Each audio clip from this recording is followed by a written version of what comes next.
Chinese dish செய்ய போகிறோம். இதுக்கு தேவையான பொருள் பார்த்தீங்கன்னா இஞ்சி, பால், ஜீனி.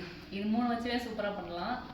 இது வந்து எப்பயாவது மழை டைமில் ரொம்ப சளி பிடிச்சிருக்கப்ப, தொண்டை கரகரன்னு இருக்கப்ப சாப்பிட ரொம்ப நல்லாயிருக்கும், தொண்டைக்கு இதமாக இருக்கும். இப்போ நம்ம எப்படி செய்யறதுன்னு பார்க்கலாம். ஃபஸ்ட்டு ஸ்டெப் வந்து இந்த மாதிரி ஒன்று எடுத்துக்கோங்க. ஒரு வடிகட்டிக்கோங்க. ஈஸியாக ரொம்ப சிம்பிளாக செய்யலாம். முதல்ல இஞ்சியை வந்து நல்லா சீவிக்கலாம். நம்ம இஞ்சி சாறு எடுத்து வச்சிட்டோம். இது வந்து நீங்கள் தண்ணிலாம் ஊற்றி மிக்சிலலாம் அரைக்கக்கூடாது, ராவாக எடுத்து வச்சுக்கணும். இது வந்து ஒரு அரை மணி நேரத்துக்கு மேலே போகக்கூடாது. அரை மணி நேரம் வரைக்கும் தான் யூஸ் பண்ணணும், அதுக்கு மேலே யூஸ் பண்ணக்கூடாது. ஓகே, இப்போ நான் 1 லிட்டர் பால் எடுத்து வச்சுருக்கேன். இதில் ஜீனி உங்களுக்கு தேவையான அளவு போட்டுக்கோங்க. தண்ணிலாம் கலக்கக்கூடாது பாலில்.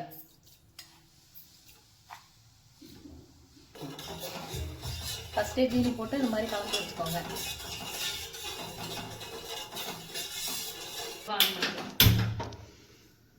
பால் வந்து லைட்டாக ஆவி வரப்பயே நம்ம வந்து இறக்கிடணும். பால் வந்து கொதிக்கக்கூடாது. இப்போ வந்து ஆவி வந்து லைட்டாக வருது, அது கொதிக்கவே கூடாது. லைட்டாக சூடானோன்னா ஆவி வந்துடும், அப்போ நம்ம இறக்கிடலாம். இப்போ அந்த பால் எடுத்துகிட்டு நம்ம கலந்து வச்சுருக்க அந்த இஞ்சி சாறு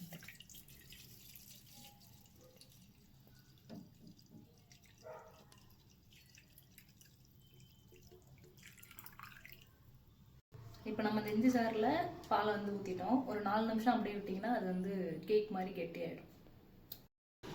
ஒரு 3-4 நிமிஷம் கழிச்சு பார்த்தீங்கன்னா அது வந்து ஜெல்லி மாதிரி கெட்டியாக இருக்கும். அது செக் பண்ணுறதுக்கு ஒரு ஸ்பூன் வச்சு லைட்டாக அப்படி மேலே வச்சு பாருங்கள். பார்த்தீங்கன்னா ஸ்பூன் வந்து அழகாக நிற்கிது, உள்ளே போகல. ஸோ ஜெல்லி மாதிரி நமக்கு வந்து அந்த கிடச்சிருச்சு.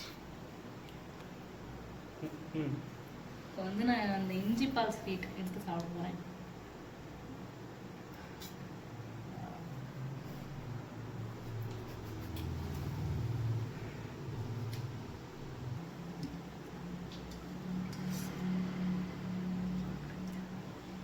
என்ன சொல்கிறது,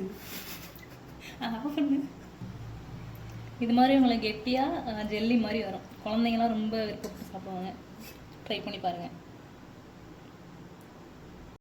இது மாதிரி ரொம்ப சிம்பிளான இதெல்லாம் சொல்கிறது அது ஆகுன்றாங்க.